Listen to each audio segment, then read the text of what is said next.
यस्य स्वयं स्वभावाप्ति प्रभावे कृष्ण कर्मणः तस्मै संज्ञान रूपाय नमोस्तु परमात्मने नमोस्तु परमात्मने। यह स्टोपदेश नामक ग्रंथराज है। इसकी रचना आज से लगभग 1500 वर्ष पहले आचार्य देवनंदी पूज्यपाद स्वामी के द्वारा की गई है। संस्कृत भाषा में रचे गए इस ग्रंथराज में 51 श्लोक हैं और इसमें 33वें श्लोक में ये बात कही गई थी कि हमें क्या करना चाहिए स्वपर भेद ज्ञान के लिए। तो उन्होंने 3 काम बताए थे कि एक तो गुरु का उपदेश, दूसरा अभ्यास और तीसरा स्वसंवेदन। इन 3 प्रकार से स्वपर का भेद ज्ञान करना चाहिए और उसका फल ये होगा कि निरंतर मोक्ष सुख का अनुभव होगा। तो प्रश्न उपस्थित हुआ कि गुरु कौन। तो कल 34वें श्लोक में हमने ये बात पढ़ी कि गुरु आत्मा का आत्मा ही है। आत्मा का गुरु आत्मा ही है, क्योंकि आत्मा ही हित की इच्छा करता है, आत्मा ही हित के पदार्थ को जानता है और आत्मा ही हित में आत्मा में तल्लीन होता है। इस प्रकार से आत्मा ही आत्मा का गुरु है। कोई अन्य वास्तव में निश्चय से देखा जाए तो गुरु नहीं है। कोई ज्ञान किसी को दे नहीं सकता। अगर गुरु ज्ञान देवे तो गुरु का ज्ञान कम होना चाहिए, लेकिन गुरु का ज्ञान कम नहीं होता। इससे सिद्ध होता है कि गुरु ज्ञान नहीं देते, बल्कि ज्ञान स्वरूप मैं स्वयं हूं, मैं ही मेरा गुरु हूं।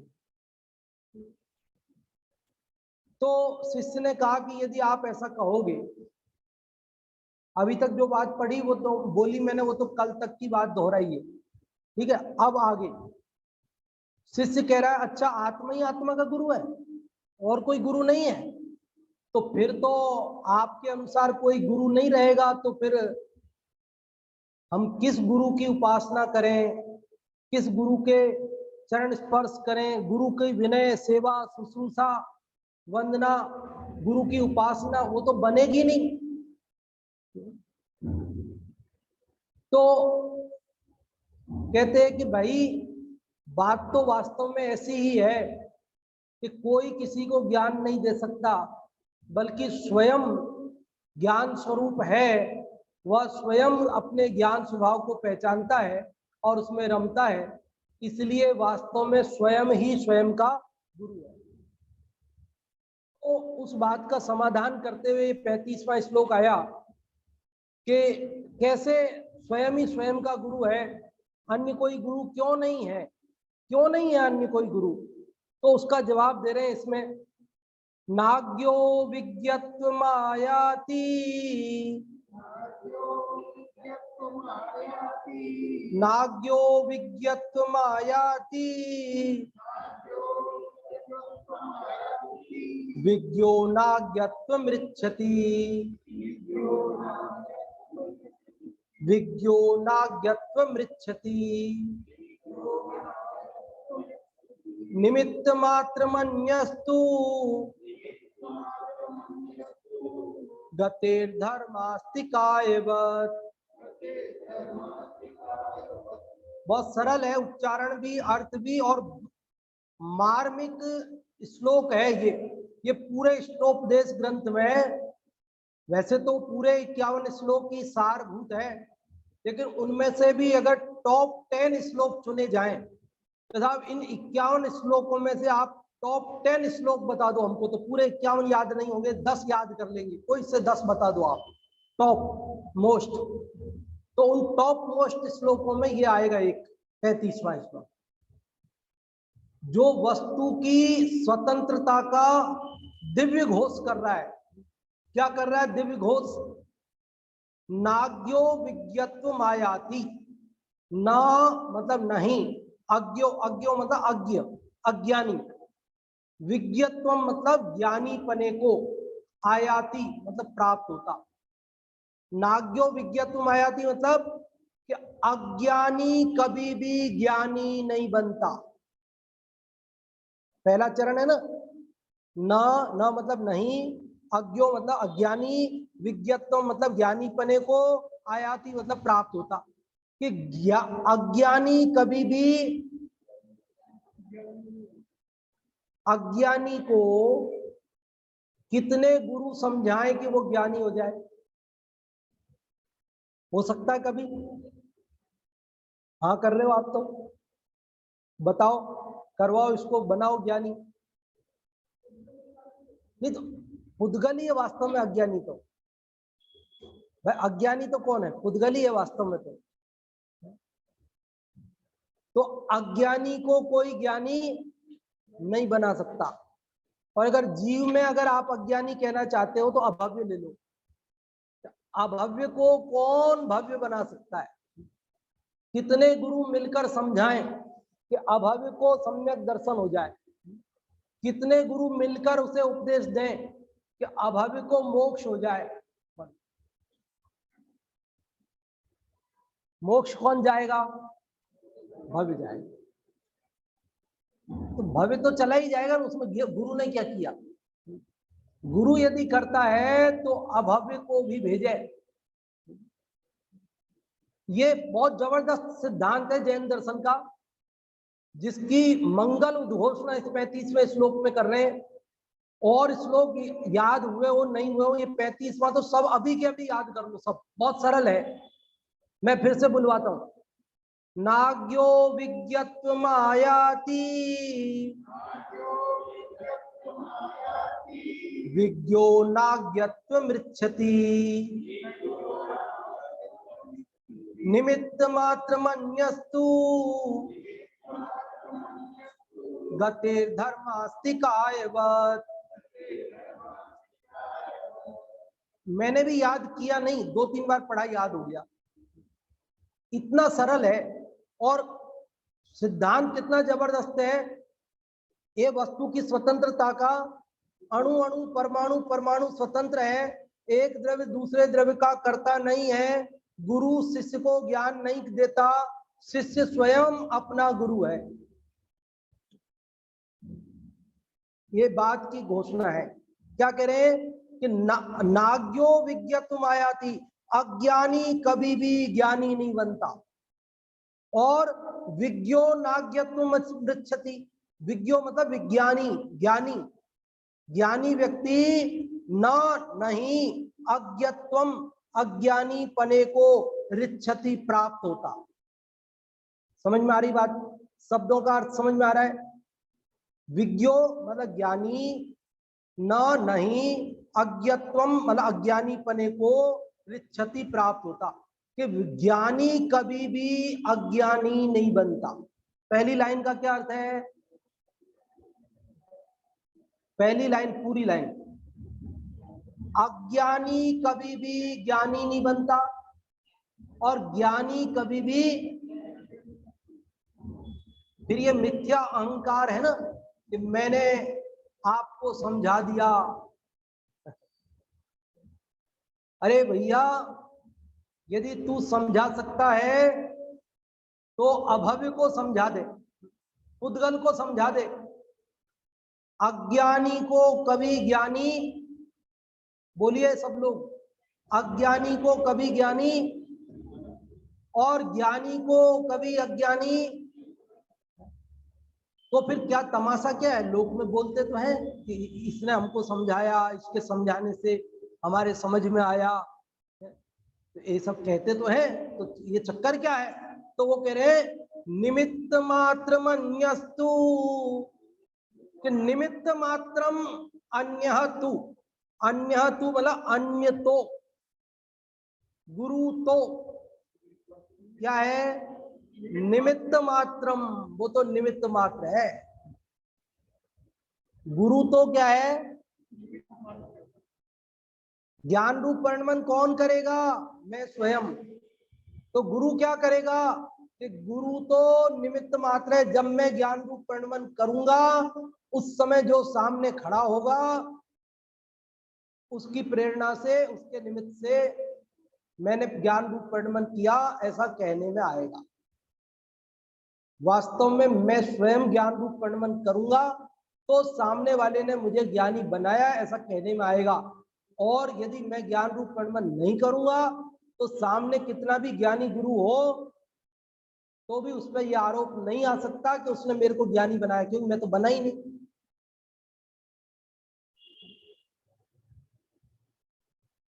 समझ में आ रही है क्या कह रहे हैं सुरेश जी भाई साहब इसमें?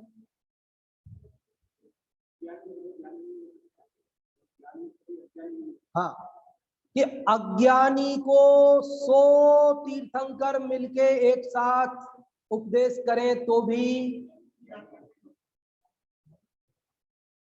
और ज्ञानी को सारी दुनिया मिलकर अज्ञानी बनाए तो। समझ में आती है बात? बहुत सारे सिद्धांत फलित होते हैं इससे कि यदि मैं दुखी होता हूं तो सामने वाला मेरे दुखी करने का निमित्त है, और यदि मैं दुखी नहीं होता हूं तो सारी दुनिया मिलकर मुझे दुखी नहीं कर सकती। मैं खुश होता हूं तो सामने वाला मेरी खुशी में निमित्त है, और मैं खुश नहीं होता हूं तो सारी दुनिया मिलकर मुझे खुश नहीं कर सकती।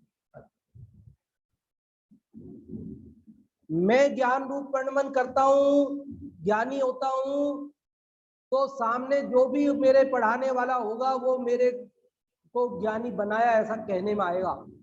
लेकिन अगर मैं ज्ञान रूप परिणमन नहीं करूं तो सारी दुनिया मिलकर, सारे जगत के गुरु मिलकर मुझे ज्ञानी नहीं बना सकते। तो वस्तु कितनी स्वतंत्र है। आगे उदाहरण दिया, क्या उदाहरण दिया? गते धर्मास्तिकायवत, जैसे गति में, गमन में धर्मास्तिकाय की तरह। धर्मास्तिकाय द्रव्य, धर्म द्रव्य जीव पुद्गलों की गति में क्या होता है? जीव पुद्गलों को धर्म द्रव्य चलाता है क्या? जीव पुद्गलों को धर्म द्रव्य चलाता है क्या? फिर धर्म द्रव्य गति हेतुत्व, गति में निमित्त तो कहलाता है कि जब जीव पुद्गल स्वयं अपनी क्रियावती शक्ति से गमन करते हैं तो धर्म द्रव्य उसमें निमित्त कहलाता है, और जब नहीं करते हैं तो वो जबरदस्ती उनको गमन कराता नहीं है। देखो इतना सा श्लोक, उसमें उदाहरण भी दे दिया उन्होंने। उदाहरण कह दो, तर्क दे दो।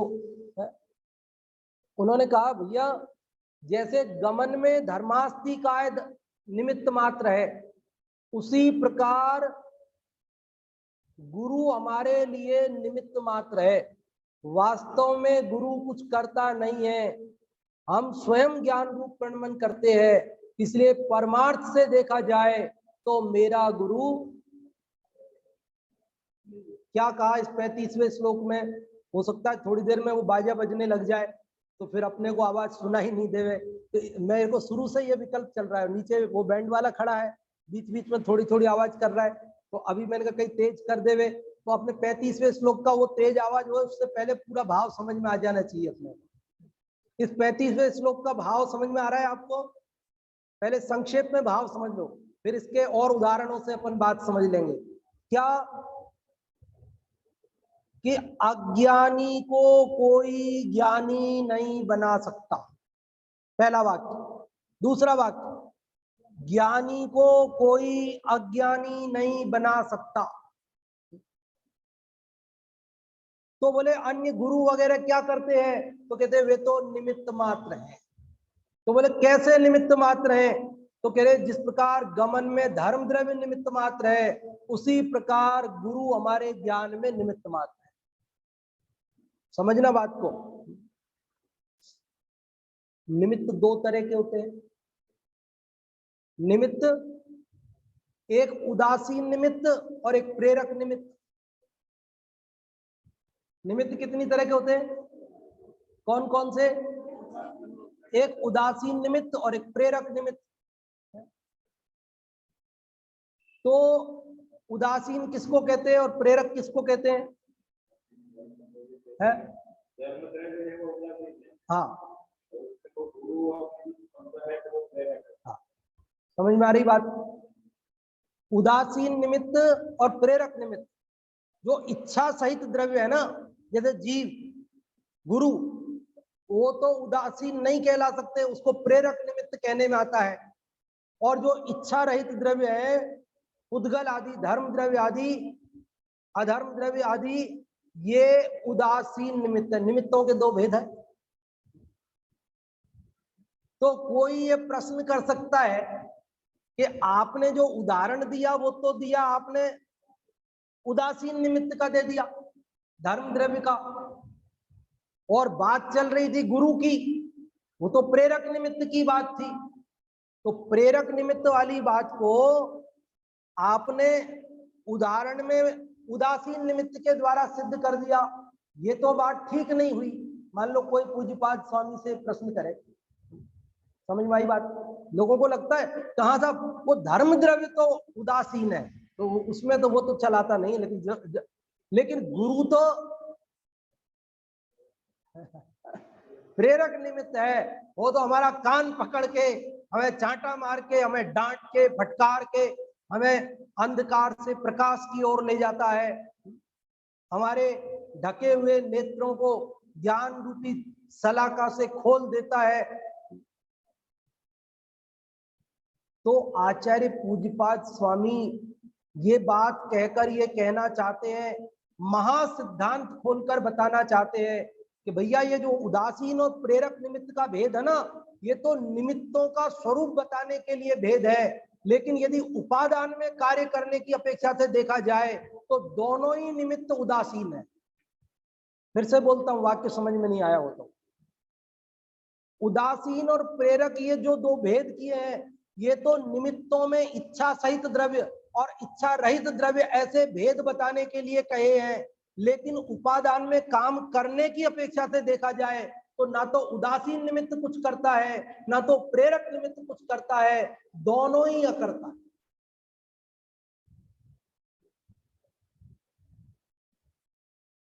महेंद्र जी भाई साहब, समझ में आ रही बात? निर्णय ऐसा दृढ़ अटल हो ना, पूज्यपाद स्वामी 1500 साल पहले सारे जिनागम का सार लिख के गए। ये स्टोपदेश सब सर्वाधिक प्रचलन में चलने वाला ग्रंथ है। मेरी बहुत दिनों से इच्छा थी ये स्टोपदेश सभा में लेने की, लेकिन यूं समझ लो योग अभी था, बहुत दिनों से इच्छा थी, बहुत दिनों से। लेकिन पहले तो अपन ने संकल्प कर लिया था कि पंच परमागम पूरे करने, और पंच परमागम तो सब विशाल है, 415 गाथा तो समय सार में ही है।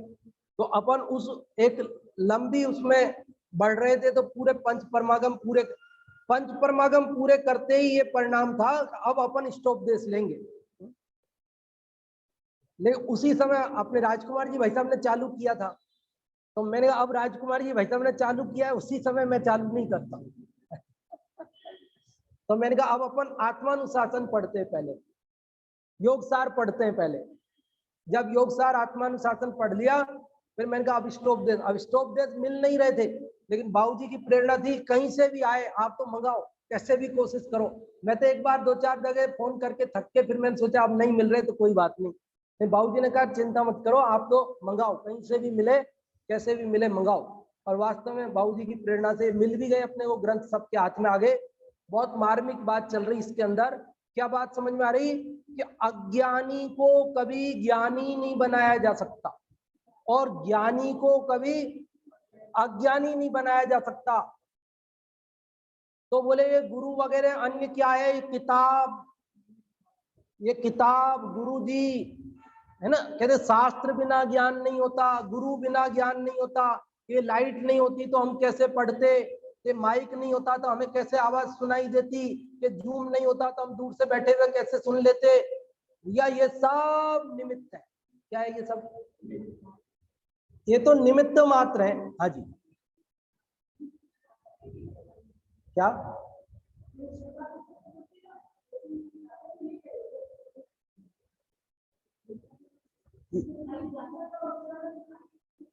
हाँ मिल जाएगा ना, यूट्यूब पे मिल जाएगा शायद, मैंने देखा नहीं, नहीं मिला, चलो देखेंगे। हाँ, है यूट्यूब पे, नहीं मतलब केवल केवल पाठ, केवल केवल पाठ पाठ केवल, अच्छा नहीं, इष्टोपदेश के प्रवचन तो खूब है, इष्टोपदेश पे प्रवचन ढूंढोगे तो आपकी लाइन खत्म ही नहीं होगी, इतने हैं। लेकिन इष्टोपदेश का पाठ भी होगा, वैसे नहीं होगा तो आप लोग ही गा करके डाल दो, क्या है। हाँ देखेंगे, अगर होगा तो लिंक डाल देंगे। तो क्या समझ में आ रही बात आपको? अब इसको थोड़ा सा अपन समझते हैं। देखो ये तो बात समझ में आ गई ना आपको, उदासीन और प्रेरक निमित्त वाली। मैंने अपनी तरफ से उठा करके आपको बता दिया है कि ये दो भेद होते हैं निमित्तों में, इसलिए आप कोई कंफ्यूज मत होना। नहीं तो जगत में ऐसी भी बात चलती है कि साहब वो तो गुरु तो प्रेरक निमित्त है, धर्म द्रव्य तो उदासीन निमित्त है। तो कह रहे वो इच्छा वाला द्रव्य और अनिच्छा वाला द्रव्य, इस अपेक्षा निमित्तों का ज्ञान कराया है कि दो तरह के निमित्त होते हैं। लेकिन कार्य करने की दृष्टि से देखा जाए, उपादान में हस्तक्षेप करने की दृष्टि से देखा जाए, तो दोनों ही प्रकार के निमित्त उदासीन है। ना तो इच्छा सहित द्रव्य किसी में कुछ कर सकता है, और ना तो इच्छा के बिना का कोई द्रव्य किसी में कर सकता है। बोलो, माली पौधे को बड़ा करता है, कौन करता है?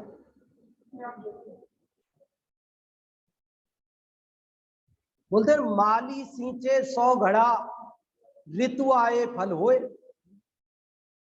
माली 100 घड़े पानी डाल देवे तो भी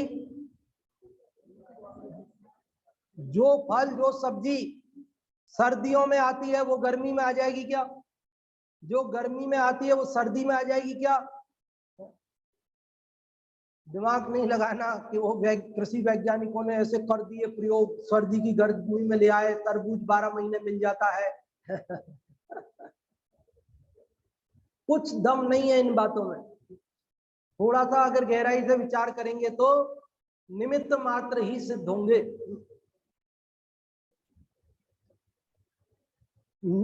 कई सारी बातें हैं इसके अंदर। निमित्त की बात मैंने आपको भेद करके बता दी। अब उपादान भी दो तरह का, निमित्त दो तरह का, कौन कौन सा? और उपादान भी दो तरह का। उपादान कौन कौन सा? एक तो त्रिकाली उपादान और एक क्षणिक उपादान, या तत्समय की योग्यता कह सकते हैं। समझ में आई?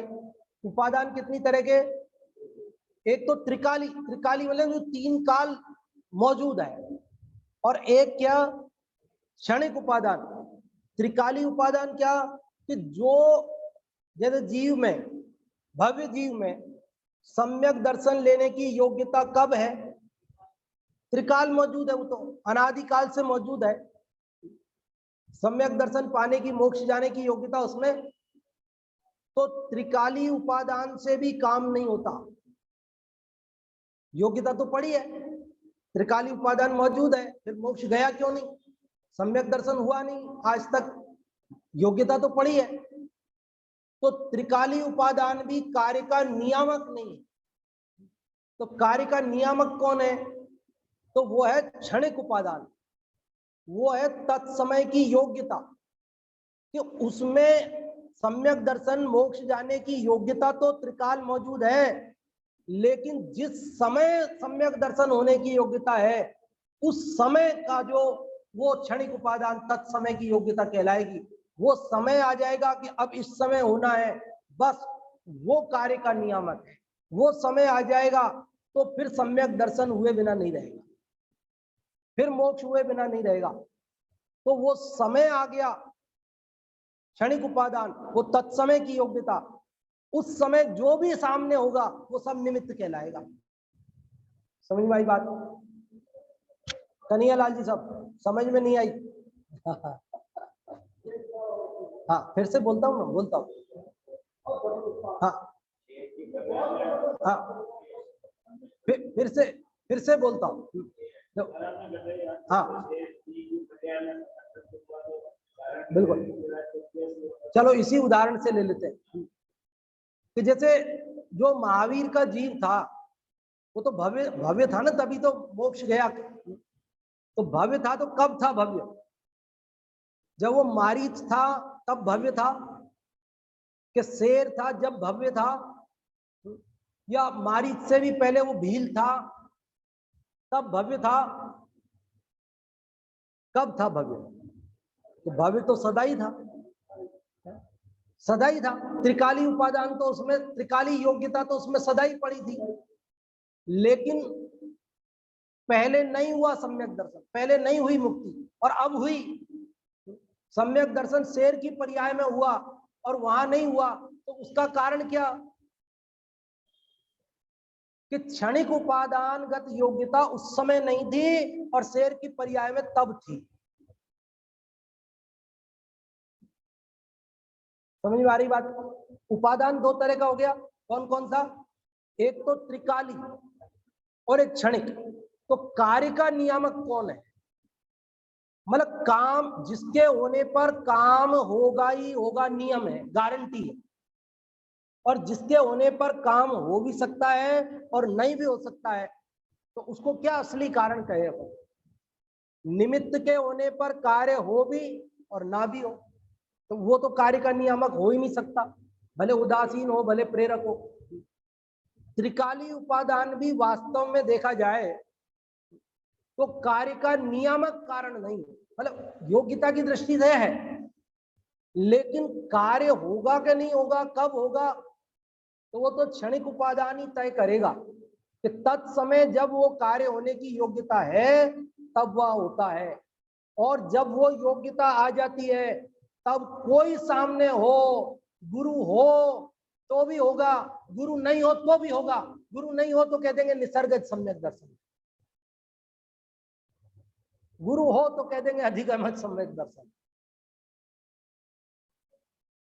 यहां समोसरण में नहीं हुआ और वह नरक में जाके हो गया। नरक में कौन समझाने आएगा? बिना समझाए हो गया। तो वो तत्समय की योग्यता उस जीव की है, वो कार्य की नियामक है।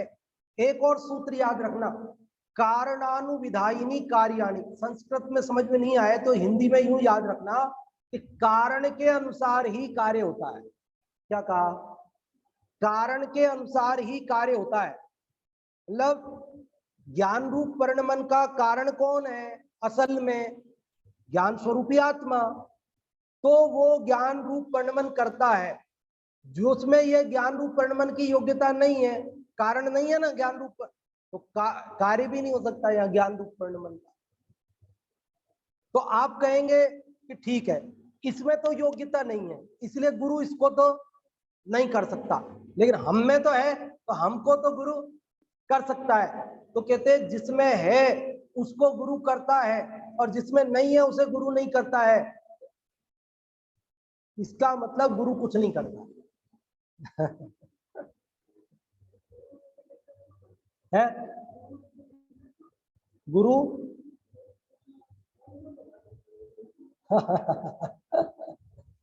इतना दम लगाते हैं, वास्तव में यही सच्चा उनका उपकार है, मतलब गुरुओं का, कि उन गुरुओं ने हमें ये जोर लगा। मैंने कहा था ना कि उपकार कोई एक द्रव्य दूसरे द्रव्य पे कर नहीं सकता, और ये बताना ही उपकार है एक द्रव्य दूसरे द्रव्य का उपकार नहीं कर सकता, ये समझाना वास्तविक उपकार है। और मैं आपका उपकार करता हूं ये समझाना आपका अपकार है। आपका भला नहीं किया मैंने, बुरा किया यदि मैंने ये कहा कि मैं आपका भला कर दूंगा। ये है जबरदस्त अपेक्षाओं का मकड़ जाल। कल परसों में कहा चक्रव्यूह है, इसमें प्रवेश कर जाता है जीव, और कोई होनहार व्यक्ति ही उस चक्रव्यूह से बाहर निकलता है।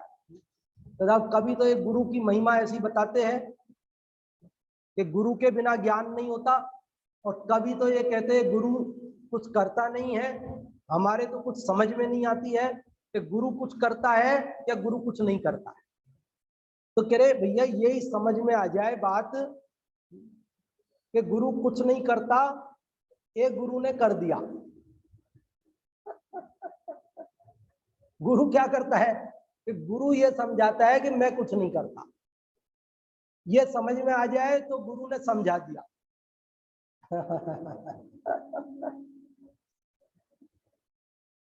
और यदि ये समझ में नहीं आई बात तो गुरु ने कुछ नहीं समझाया, ऐसा समझ लो आप। देखो इसका अर्थ पढ़ते, भावार्थ पढ़ते। अज्ञ न पावे विज्ञता, नहीं विज्ञता अज्ञ, पर तो मात्र निमित्त है जो गति में धर्मा। समझ में तो आ गया? कौन बताएंगे अर्थ इसका हिंदी वाले का? हिंदी वाले का अर्थ जो भी आप में से बताना चाहते हैं।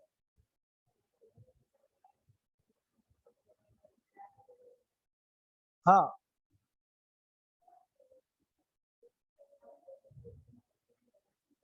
हाँ, तो जिस प्रकार गति में धर्म द्रव्य निमित्त मात्र है, उसी प्रकार अन्य तो निमित्त मात्र है। अज्ञानी को कोई ज्ञानी नहीं बना सकता और ज्ञानी को कोई। तो वहां जो बात चल रही थी ना पिछले श्लोक में कि भैया भेद ज्ञान करो 3 बिंदुओं से, गुरु के उपदेश से, अभ्यास से और स्वसंवेदन से।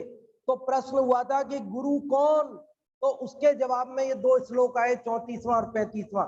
34वें में उन्होंने कहा आत्मा ही आत्मा का गुरु है, और इस 35वें में उस बात को उन्होंने उदाहरण से सिद्ध किया कि अन्य कोई गुरु नहीं है, अन्य कोई तेरे अंदर फेरबदल कर सकता नहीं है, तू तेरा स्वयं गुरु है।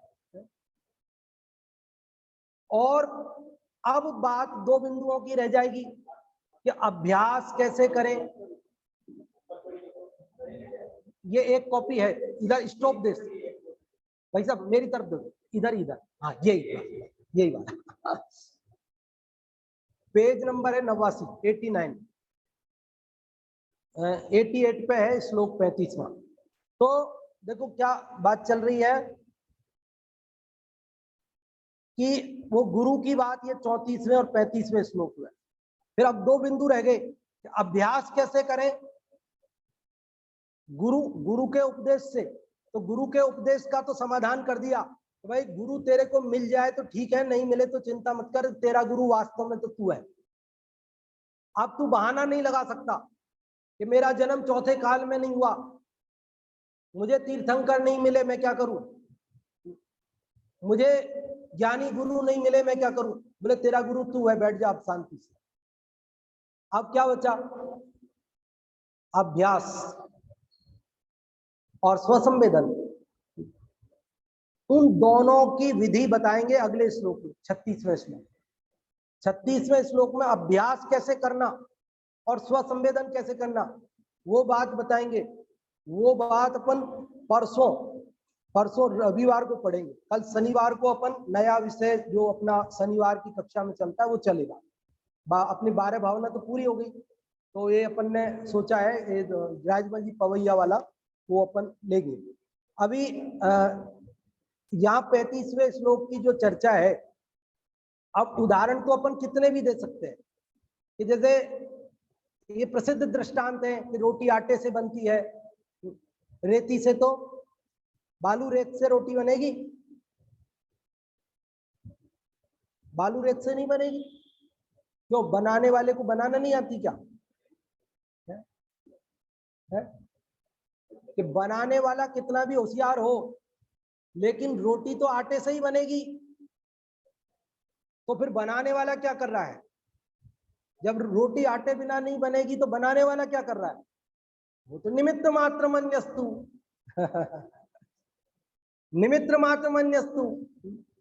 तो घड़ा तो मिट्टी से ही बनेगा, घड़ा रेती से, जो आपके रेती आती है ना चिनाई में काम आती है, दीवारों में प्लास्टर में, इससे तो नहीं बनेगा। क्यों, कुम्हार को आता नहीं कि घड़ा बनाना, बहुत होशियार कुम्हार है तो बनाए रेती से घड़ा, कि नहीं वो तो मिट्टी से ही बनेगा, रेती से नहीं बनेगा। तो इसका मतलब वो कुम्हार क्या कर रहा है, तो निमित्त मात्र मन्यस्तु, वो तो निमित्त मात्र है। कि हाथ को अपन ऐसे मोड़ते हैं और ऐसे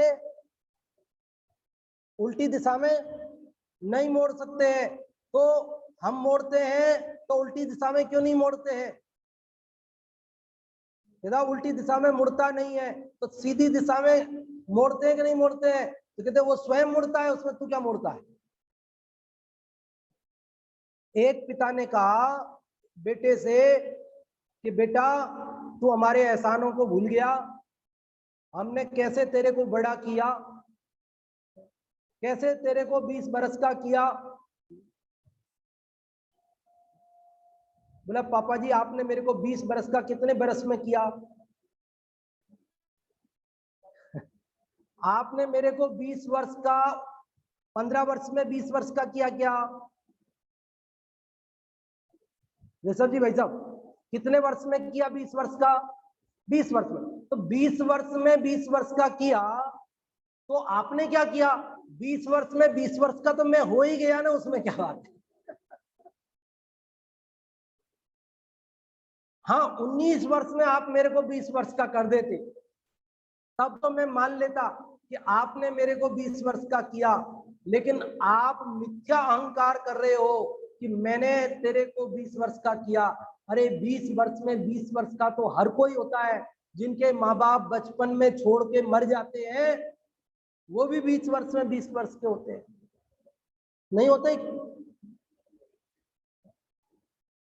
वे भी पढ़ना लिखना, वे भी कमाना धमाना, वे भी खाना पीना सब सीख जाते हैं। जिनके माता पिता बचपन में लावारिस छोड़ वहां फेंक जाते हैं ना, उनमें नालियों में मिलते हैं, कचरे के ढेर में मिलते हैं, उनको भी लोग ले जाते हैं, पालते हैं और खूब धूमधाम से उनकी भी शादी ब्याह कराते हैं, पढ़ाते लिखाते हैं। तो किसने किया? माता पिता ने नहीं किया तो उसने तो किया ना, जिसने किया उसने तो कह रहे उसकी योग्यता थी इसलिए वो निमित्त बन गया। जिनकी योग्यता नहीं थी उन्हें नालियों से निकालने वाला कोई नहीं मिला। कचरे के ढेर पे कितने ही मासूम जिंदा उठा लिए जाते हैं और कितने ही के वहां कुत्ते मार डालते, प्राण निकल जाते हैं। तो बचाने आए तो उनको क्यों नहीं बचाने आया कोई? उनको पालने क्यों नहीं आया? जिसकी आयु शेष थी, जिसको बचना था, तो किसी की नजर पड़ गई, नजर पड़ने के बाद ऐसा विकल्प आया और वो सब हुआ। और जिनके नहीं बचना था उन पर किसी की नजर नहीं पड़ी, नजर पड़ी तो नजर पड़ के रह गई, अरे भैया दुनिया है, कौन कौन का कौन कौन क्या करे साहब, ठीक है जो है देख करके रह गए। लेकिन जिसको होना था, निमित्त की दृष्टि से व्यवहार नए से समझना, गुरु का स्थान यथा योग्य है, उसका निषेध नहीं है, समझना बात। अब वो बात जब अपेक्षा से आएगी तब आएगी, लेकिन आप सर्वथा एक रूप बात लेकर नहीं जाओ। इसलिए हम अब आपको संक्षेप में ये बात कह देते हैं कि निमित्त का स्थान यथा योग्य है, उसका निषेध नहीं है, लेकिन दृष्टि पर से हटाने के लिए ये कथन है। ये जो जोर 35वें श्लोक में दिया है, ये निमित्तों से दृष्टि, पर से दृष्टि हटाकर अपने में दृष्टि आए, क्योंकि पर पे देखकर आज तक मैं सुखी नहीं हुआ और मैं पर से हटकर दृष्टि अपने में लाऊं तो मैं सुखी हो जाऊंगा। इसलिए पर से दृष्टि हटाकर निज में लाने के लिए ये वस्तु स्वतंत्रता की बात उपादान की मुख्यता से, निश्चय नय की प्रधानता से कही गई है। बाकी जो यथा योग्य कथन है उनका निषेध नहीं है, वो भी आगम का ही भाग है, वो भी बात आगम में ही आएगी। व्यवहार में और निमित्त ये सब भी आगम में ही बताए नहीं होते तो हमें क्या पता चलते? निमित्त हम कहाँ जानते थे? निमित्त भी हमने शास्त्रों में पढ़े। उदासीन और प्रेरक ये भेद भी शास्त्रों में ही पढ़े, हमको क्या पता थे? त्रिकाली उपादान और क्षणिक उपादान ये भी शास्त्रों से ही पता चले, हमें क्या पता थे? लेकिन शास्त्रों में किस भूमिका का जीव है उसके अनुसार उसको कथन करते हैं। जब वो कुछ भी नहीं मार्ग में लगा तो उसे गुरु की महिमा बताकर गुरु के नजदीक लाते हैं कि आओ इधर आओ, ये गुरु जी से पढ़ो। और जब वो आ गया, गुरु जी ने पढ़ा दिया, अब वो गुरु जी का पैर ही नहीं छोड़ता है। वो कहता है गुरु जी अब तो आप ही तारो तो तिर जाए, मैं तो कुछ करने वाला नहीं हूं, आप ही पार लगाओ। तो गुरु जी कहते देख मैं कुछ नहीं कर सकता हूं, तेरा गुरु तू है। समझ गए बात? प्रारंभिक भूमिका में गुरु के नजदीक लाने के लिए गुरु बिना ज्ञान नहीं मिलता, ये निमित्त प्रधान व्यवहार में से कथन किया जाता है। जब शिष्य गुरु के पास आ गया, गुरु ने आत्मा का स्वरूप बता दिया, अब इसके बाद वो गुरु का अवलंबन छोड़कर आत्मा का अवलंबन नहीं लेता है, तो उसे कहा कि भैया गुरु कुछ नहीं करता है, तेरा गुरु तू स्वयं है, तू मेरा उपयोग, मेरी दृष्टि छोड़ और अपनी दृष्टि कर और सुखी। समझ में आ गई बात? पूरी बात समझ में आई कि नहीं? एक तरफा तो लेके नहीं जाओगे, एक तरफा बात तो लेके नहीं जाओगे ना, क्योंकि यहाँ अनेकांतात्मक स्याद्वाद नैसे कथन है, तो वो सारी बात अपने को यथा योग्य समझनी है। अब इस समय यहाँ पूर्ण हो गया और अगले श्लोक की चर्चा परसों करेंगे। कल भी कक्षा चलेगी अपनी, पवैया जी का पाठ है इसमें अपने रत्नत्रय विधान में पीछे, तो वो अपन एक छोटा सा अच्छा पाठ है, समझाने जैसा ज्यादा नहीं है, सरल है, लेकिन आप सबको याद हो जाएगा इस बहाने, इसलिए अपन उसे पढ़ेंगे। और भाव भी गंभीर तो है ही है, तो थोड़ी थोड़ी चर्चा की करेंगे।